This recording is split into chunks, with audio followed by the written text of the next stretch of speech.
Wisdom in action அப்படின்னு போட்டிருக்கு. உங்களுடைய செயல்பாட்டிலே ஞானம் எந்த அளவுக்கு இருக்கிறது அப்படின்னு கேட்டிருக்காங்க. Wisdom is the right use of knowledge. Wisdom versus knowledge, இதை ஐயர் அன்னைக்கு சொல்லி கொடுத்தார்ல. விஸ்டம்னா என்ன? பார்ன் இன்டலெக்சுவல், பரத்தில் இருந்து வருகிற ஞானம். பிறக்கும் போதே அவங்க புத்திசாலியாகவே இருப்பாங்க.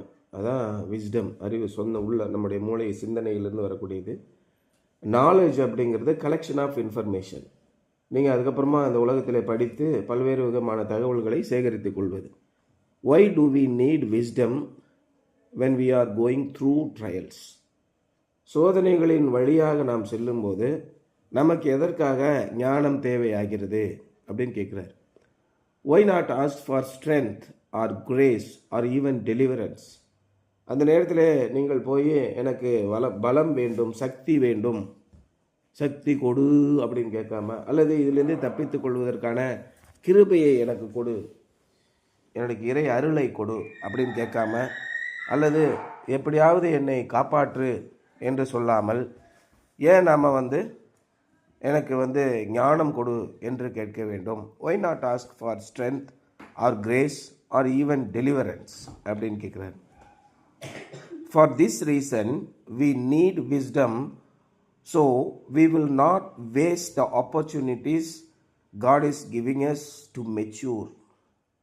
நமக்கு பரீட்சையே இல்லைன்னு வச்சுக்க, நம்ம ஒரு கிரேடுலேருந்து அடுத்த கிரேடுக்கு போகவே முடியாது இல்லையா? அதான் ரொம்ப முக்கியமாக சொல்கிறார். இப்போ படித்த வசனமும் கூட கிட்டத்தட்ட அதுக்கு மாதிரி தான். உடற்பயிற்சி செய்யும்போது நமக்கு பிடிக்காது, உடற்பயிற்சி செய்வதற்கு கொஞ்சம் கஷ்டமாக இருக்கும், செய்ய பிடிக்காது, ஃபிசிக்கல் எக்ஸசைஸ். ஆனால் அதை நாம் செய்யும்போது ஒரு 40 நாள் கண்டினியூஸாக நீங்கள் எக்ஸசைஸ் பண்ணிட்டீங்கன்னா உங்களோட உடம்பே வேறு மாதிரி மாறி போயிடுது. இதுதான் ரொம்ப முக்கியமாக நம்ம கவனிக்கிறோம் அந்த கருத்தில்.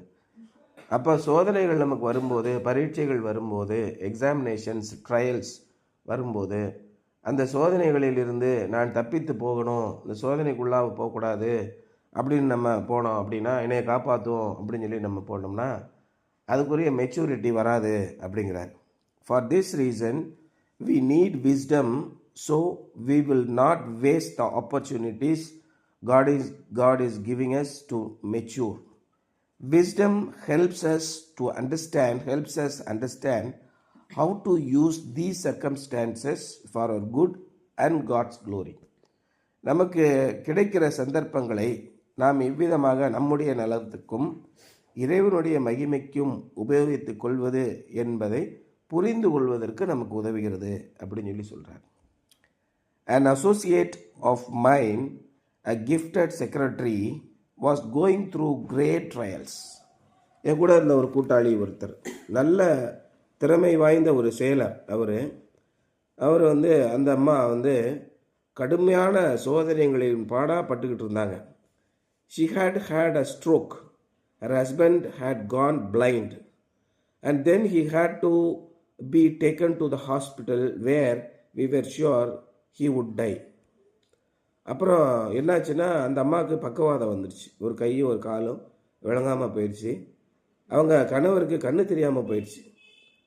அப்புறம் அவரை ஆஸ்பத்திரிக்கு கொண்டு போனாங்க. நாங்கள் நினச்சோம் நிச்சயமாக செத்துருவார் அப்படின்னு நினச்சோம். எனக்கு உண்மையிலே நம்பிக்கையெல்லாம் போயிட்டு 100% செத்துருவார்னு நினச்சோம். I saw her in church one Sunday and assured her that I was praying for her. ஒரு நாள் ஞாயிற்றுக்கிழமை அந்த அம்மாவை நான் சண்டே பார்த்தேன் சர்ச்சில்.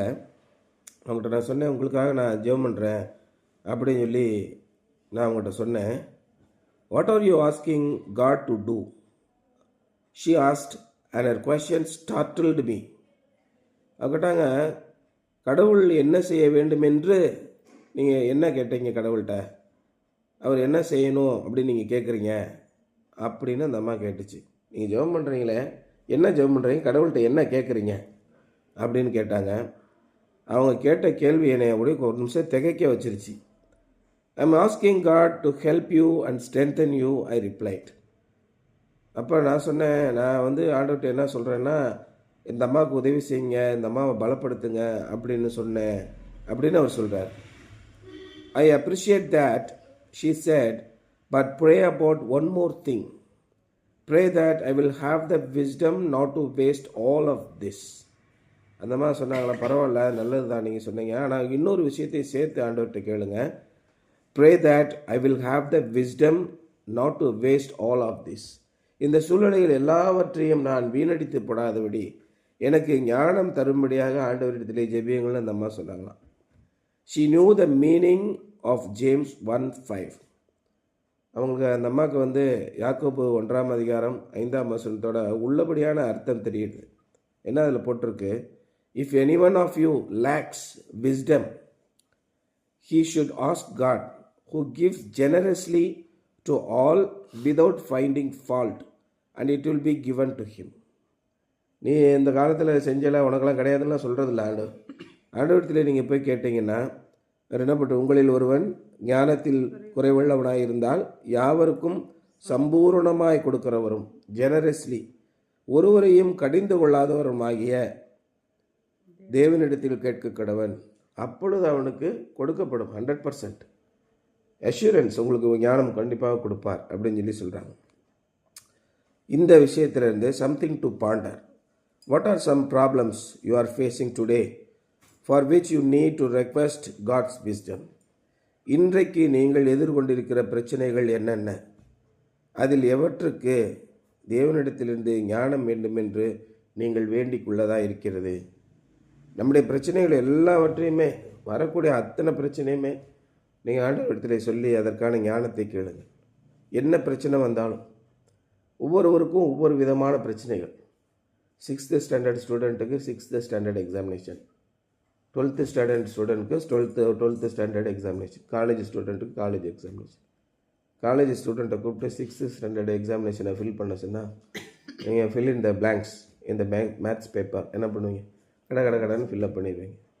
Because you have already face the examination and matured in it, இல்லையா? இப்போ now you are in the college ranks. So ஒவ்வொருவருக்கும், தனிப்பட்ட மனிதர்கள் ஒவ்வொருவருக்கும் இறைவனோடு கூட தொடர்பு உள்ளது. அதான் என்ன சொல்கிறாரு? என் கிருபை உனக்கு போதும், பலவீனத்திலே என் கிருபை பலமாக விளங்கும் அப்படின்னு சொல்லி பவுல்கிட்ட சொல்கிறார். அது மாதிரி தேவன் ஒவ்வொருவருக்கும் ஒவ்வொரு கட்டத்தை வைத்திருக்கிறார். அந்த கட்டத்திலிருந்து நாம் எப்படி முன்னேறி செல்வது என்பது குறித்த ஞானத்தை கேளுங்க. அடுத்து ஒரு சொல்கிறார் பாருங்க, இந்த 19ஆம் வசனம் ரொம்ப முக்கியமான ஒரு வசனம். ஆகையால் என் பிரியமான சகோதரரே, யாவரும் எல்லாரும் கேட்கிறதற்கு தீவிரமாயும் பேசுகிறதற்கு பொறுமையாயும், பேசவே பேசாதீங்க, ரொம்ப தேவைப்பட்டால் பேசுங்க. கோபிக்கிறதுக்கு தாமதமாயும் இருக்க கிடைவீர்கள். இந்த 3 இது பண்ணிட்டாலே நம்ம மிக உயர்ந்த ரேங்க்குக்கு போயிடுவோம். அப்போ நம்ம இந்த இடத்துல என்ன பண்ணுறது? இறைவனுடைய ஞானத்தை கேட்பதற்கு ஒரு செகண்ட், ஆண்டவரே நான் என்ன பண்ணுறது தெரியல, இவ்வளோ அக்கப்போர் பண்ணுறாங்களே, உங்களுடைய ஞானத்தை எனக்கு தாங்கன்னு அந்த நடுவில் ஒரு ப்ரேயர் வச்சுட்டோம்னாலே டிலே ஆகிடும்.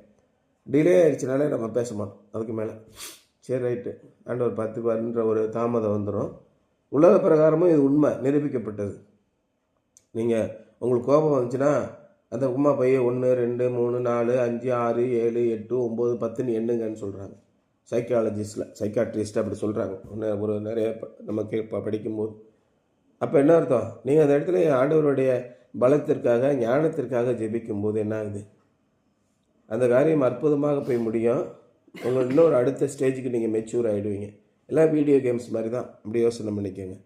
அதான் இன்றைக்கி அவர் சொல்கிறாரு, விஸ்டம் இன் ஆக்ஷன். நம்முடைய அன்றாட வாழ்க்கையிலே நமக்கு ஞானம் வேண்டும் என்பதை குறித்து சொல்கிறது தான் இன்றைய எளிமையான ஒரு சிந்தனை. சரியா?